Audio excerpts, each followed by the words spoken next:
Today is known as Brotherhood Day because we celebrate the feast of St. Francis of Assisi.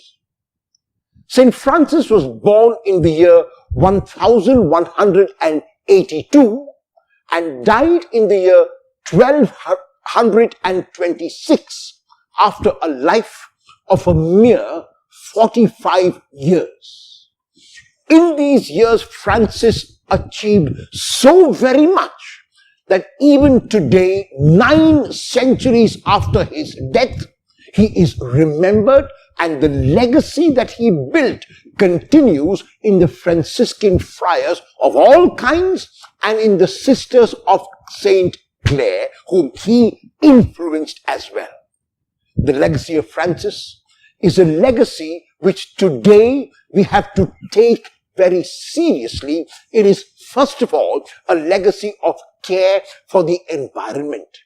At a time when no one would really think about this, Francis was able to consider animals and plants as his brothers and sisters. There are examples of Francis preaching even to the birds of the air, who would, they say, sit on the branches and listen to him.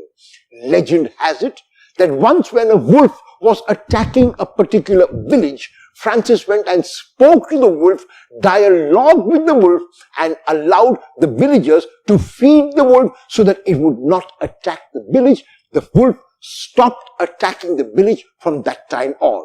Whether true or not, the point being made by this story is that Francis was in communion with nature. He was a man of the environment, and that is why he is a saint also of the environment.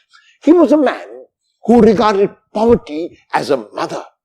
He realized that dependence on earthly things was nothing when compared with his dependence on God.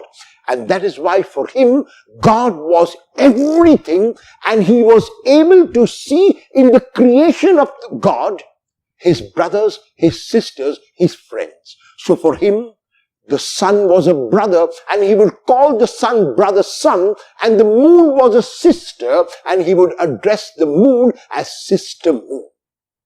Today, when our environment is being destroyed because of what we term, unfortunately and incorrectly, as progress, we need to go back to the teachings of Francis of Assisi and realize that not only are we dependent on nature, but we are interdependent, nature and us. We need to realize that God has given this earth to us to live in harmony, to live in union with nature, and not to abuse and destroy it as we have been doing.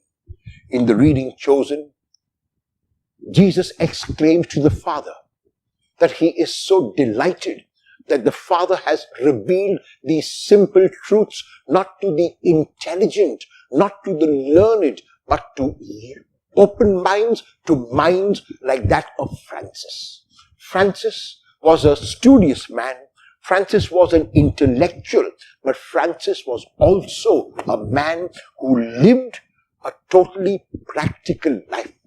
He was able to see in the earth God's presence. He could sing like the psalmist, "Great is your name, Lord. Its majesty fills the earth."